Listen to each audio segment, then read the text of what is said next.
வரகி பக்தர்கள் அனைவருக்கும் வணக்கம். இது நம்ம ஆதி வராகி யூடியூப் சேனல். வரகி அன்னையோட அருள் பரிபூர்ணமா எல்லாருக்குமே கிடைக்கணும்னு மனசார பிரார்த்தனை செஞ்சுக்கிட்டு நாம இந்த பதிவை ஆரம்பிக்கலாம். இன்னைக்கு ஜனவரி மாசம் 22ஆம் தேதி திங்கட்கிழமை. அதிசக்தி வாய்ந்த நாள்னே சொல்லலாம். ராமர் கோவில் கும்பாபிஷேகம். இந்த நாள்ல ராமரோட பரிபூரணமான அருள் நமக்கு கிடைச்சு நம்ம வாழ்க்கையில இருக்கக்கூடிய வேண்டுதல்கள் அனைத்தும் உடனடியா நிறைவேறதுக்கு இப்ப நான் சொல்ல போற வார்த்தைய நீங்க நான் சொல்ற முறைப்படி எழுதினாலே போதும்.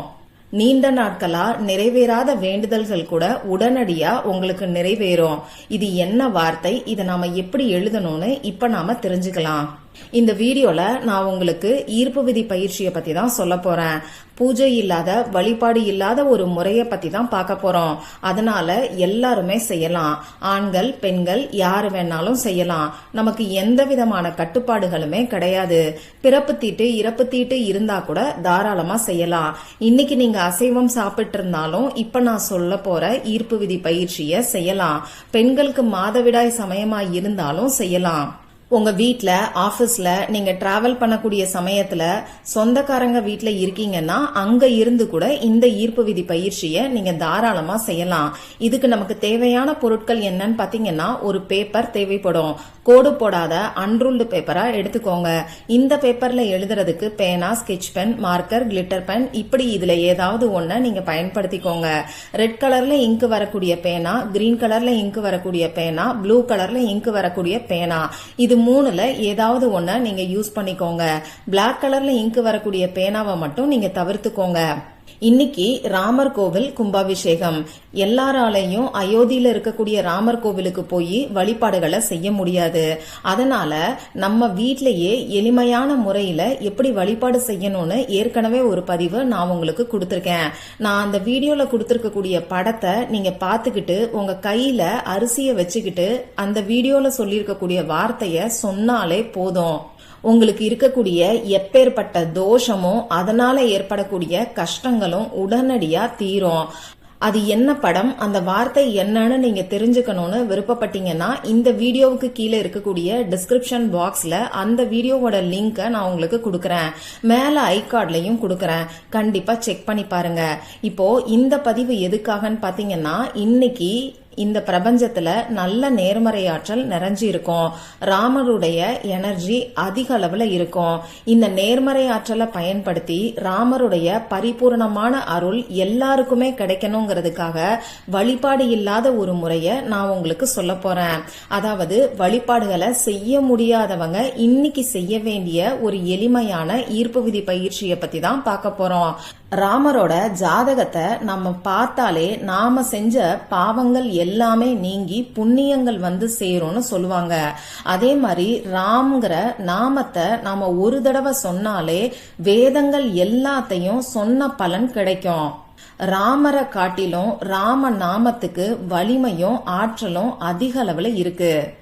இறை நாமங்கள்ல, மந்திரங்கள்ல ரொம்ப ரொம்ப உயர்வானது, நமக்கு புண்ணியங்களை அள்ளி தரக்கூடியது எதுன்னு பாத்தீங்கன்னா ராம நாமம் தான். ஸ்ரீ ராமஜெயம்ங்கிற மந்திரத்துக்கு ஈடு இணையே இல்லைன்னு சொல்லலாம். அந்த வகையில ராம்ங்கிற நாமத்தை பயன்படுத்தி தான் இந்த ஈர்ப்பு விதி பயிற்சியை நாம செய்ய போறோம். என்னதான் ராமருக்கு பல திருநாமங்கள் இருந்தாலும் இந்த ராம்ங்கிற திருநாமத்துக்கு ஈடு இணையே கிடையாது. இந்த நாமத்தை நம்ம உச்சரிக்கும் போதே நமக்கு புண்ணியம் வந்து சேரும். அப்படிப்பட்ட திருநாமத்தை நம்ம எப்படி பயன்படுத்தணும்னு இப்ப நான் உங்களுக்கு சொல்றேன். இந்த ஈர்ப்பு விதி பயிற்சிய எந்த நேரத்துல செய்யணும்னு பாத்தீங்கன்னா, இன்னைக்கு நமக்கு அயோத்தியில 12:20 ராமருக்கான பூஜைகள் ஆரம்பமாகுது. அதனால 12:20 இருந்து 2 மணிக்குள்ள இருக்கக்கூடிய இடைப்பட்ட நேரத்துல இந்த ஈர்ப்பு விதி பயிற்சியை நீங்க செய்யலாம். இந்த குறிப்பிட்ட நேரத்தை பயன்படுத்திக்க முடியாதவங்க வேற எப்ப செய்யலாம்னு பாத்தீங்கன்னா, இன்னைக்கு சாயங்காலம் 5 மணிக்கு மேல நைட்டு 10 மணிக்குள்ள இருக்கக்கூடிய இடைப்பட்ட நேரத்துல இந்த ஈர்ப்பு விதி பயிற்சியை நீங்க தாராளமா செய்யலாம். இப்ப நான் சொன்ன குறிப்பிட்ட நேரத்துல அமைதியான ஒரு இடத்துல உட்கார்ந்துக்கோங்க. முடிஞ்ச அளவுக்கு உங்க போனை நீங்க சைலண்ட்ல போட்டுட்டு உட்கார்ந்துக்கோங்க.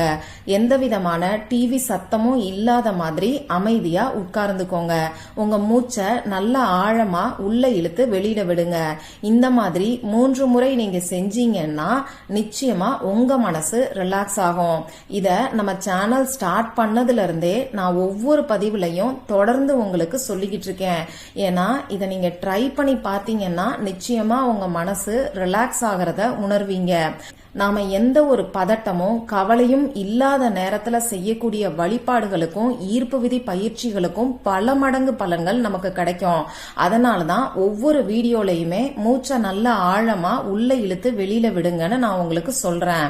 இந்த ஈர்ப்பு விதி பயிற்சிய நீங்க எந்த இடத்துல இருந்து உட்கார்ந்து வேணாலும் செய்யலாம். நார்த் டைரக்ஷன், வடக்கு பார்த்து உட்கார்ந்து செய்யறது உங்களுக்கு நல்ல பலன்களை கொடுக்கும்.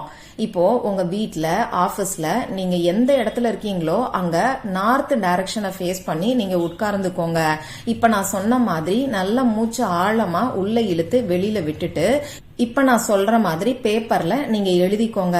முதல்ல அந்த பேப்பர்ல ஒரு சர்க்கிள் போட்டுக்கோங்க. அதாவது ரவுண்டு, வட்டத்தை வரைஞ்சுக்கோங்க. இதுக்கு நீங்க உங்க வளையல், காம்பஸ், ஏதாவது ஒரு மூடி, இந்த மாதிரி ரவுண்டா இருக்கக்கூடிய எந்த பொருளை வேணாலும் பயன்படுத்திக்கலாம். உங்க கைகளாலையும் கூட நீங்க வட்டத்தை சும்மாவே வரையலாம். ஆரம்பிச்ச இடத்துல கரெக்டா கொண்டு வந்து முடிக்கணும். நடுவுல எந்த விதமான பிரேக்கும் நமக்கு இருக்கக்கூடாது. இப்போ இந்த வட்டத்துக்குள்ள உங்களுடைய வேண்டுதல்கள் என்னவோ அது எல்லாத்தையும் ஒரு வார்த்தையில நீங்க எழுதிக்கோங்க. உதாரணத்துக்கு சொல்லணும்னா, பண கஷ்டம் இருக்கிறவங்க, வீண் வரைய செலவுகள் குறையணும்னு நினைக்கிறவங்க, அடகு வச்ச நகையை மீட்கணும்னு நினைக்கிறவங்க, கடன் பிரச்சனை தீர்றதுக்கு, கொடுத்த பணம் திரும்பி வர்றதுக்கு பணம்னு சொல்லி மட்டும் எழுதிக்கோங்க. இந்த பணம் சம்பந்தப்பட்ட பிரச்சனை உங்க வீட்டுல யாருக்கு இருக்கோ அவங்களோட பேரை எழுதி பக்கத்துல பணம்னு சொல்லி எழுதிக்கோங்க. அடுத்ததா உங்க அம்மாவுக்கு, அப்படி இல்லைன்னா அப்பாவுக்கு ஆரோக்கியத்துக்கான வேண்டுதல் உங்களுக்கு ஏதாவது இருக்குன்னா உங்க அம்மாவோட பேரோ அப்பாவோட பேரையோ எழுதி பக்கத்துல ஆரோக்கியம்னு சொல்லி எழுதிக்கோங்க. இந்த மாதிரி உங்க வீட்டுல இருக்கக்கூடிய ஒவ்வொரு ஃபேமிலி மெம்பர்ஸ்க்கும் என்ன வேண்டுதல் இருக்கோ அதை நீங்க எழுதிக்கோங்க. யாருக்காக நீங்க வேண்டுதல் வைக்கிறீங்களோ அவங்களோட பேரை எழுதிட்டு பக்கத்துல அது என்ன வேண்டுதலோ அதை நீங்க ஒரு வார்த்தையில எழுதிக்கோங்க. தயவு செஞ்சு கடன்கிற வார்த்தையையோ, அடகு வச்ச நகைங்கிற வார்த்தையையோ, நோய்ங்கிற வார்த்தையையோ யூஸ் பண்ணாதீங்க. குழந்தை பாக்கியம் வேணும்னா குழந்தை பாக்கியம்னு எழுதிக்கோங்க. கணவன் மனைவி ஒற்றுமைக்கு ஒற்றுமைன்னு சொல்லி எழுதிக்கோங்க. இந்த மாதிரி ஒரே வார்த்தையில எத்தனை வேண்டுதல்கள் வேணாலும் இந்த சர்க்கிள்குள்ள நீங்க எழுதலாம். முக்கியமா இங்க நீங்க கவனிக்க வேண்டியது, உங்களுக்கு எத்தனை வேண்டுதல்கள் இருக்கோ அதுக்கு தகுந்த மாதிரி இந்த சர்க்கிளை நீங்க கொஞ்சம் பெருசா போட்டுக்கோங்க. ஏன்னா இந்த சர்க்கிள்குள்ள மட்டும்தான் உங்க வேண்டுதலை நீங்க எழுதணும். இப்ப நான் உங்களுக்கு ஸ்கிரீன்லயும் கொடுக்கறேன், அதை பார்த்து தெரிஞ்சுக்கோங்க. அடுத்ததா இந்த சர்க்கிளை சுத்திலும் பேப்பர்ல இருக்கக்கூடிய இடம் ஃபுல்லாவே ராம் அப்படிங்கிற ராமரோட திருநாமத்தை நீங்க எழுதிக்கோங்க. இந்த ராம்ங்கிற வார்த்தைய நீங்க இங்கிலீஷ்லயும் எழுதலாம், தமிழ்லயும் எழுதலாம். அந்த பேப்பர் ஃபுல்லாவே கொஞ்சம் கூட கேப் இல்லாத மாதிரி நீங்க எழுதிக்கோங்க. நான் உங்களுக்கு ஸ்கிரீன்ல அழகா தெரியணுங்கிறதுக்காக நீட்டா ஆர்டரா எழுதியிருக்கேன். இப்படி ஒரே மாதிரி ஆர்டரா எழுதணுங்கிற அவசியம் எல்லாம் கிடையாது. சின்ன சின்ன கேப் இருக்கக்கூடிய இடத்துல கூட ராம் ராம் ராம் அப்படின்னு சொல்லி உங்க மனசுக்குள்ள சொல்லிக்கிட்டே நீங்க எழுதுங்க. இதுக்கப்புறமா இந்த பேப்பரை மடிச்சு உங்க வீட்டுல பூஜை அறையிலயோ அப்படி இல்லைன்னா பீரோலையோ நீங்க வச்சுக்கோங்க. ஆபீஸ்ல இருந்து இந்த ஈர்ப்பு விதி பயிற்சியை நீங்க செய்யறீங்கன்னா உங்க பர்ஸ்லயோ ஹேண்ட்பேக்லயோ நீங்க இந்த பேப்பரை மடிச்சு வச்சுக்கோங்க. திரும்பியும் உங்க வீட்டுக்கு வந்ததுக்கு அப்புறமா பத்திரமா ஒரு இடத்துல இந்த பேப்பரை நீங்க எடுத்து வச்சிருங்க.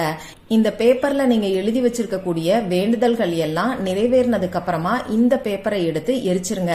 அதுக்கு முன்னாடி இந்த பேப்பர் கைப்பட்டு தெரியாம கிழிஞ்சிருச்சுனாலோ தானாவே டேமேஜ் ஆயிருச்சுனாலோ நீங்க கவலைப்பட வேண்டாம். எப்ப டேமேஜ் ஆகுதோ அப்போ இந்த பேப்பரை எடுத்து நீங்க எரிச்சிட்டு சாம்பலை உங்க வீட்டுக்கு வெளியில வந்து ஊதி விட்டுருங்க.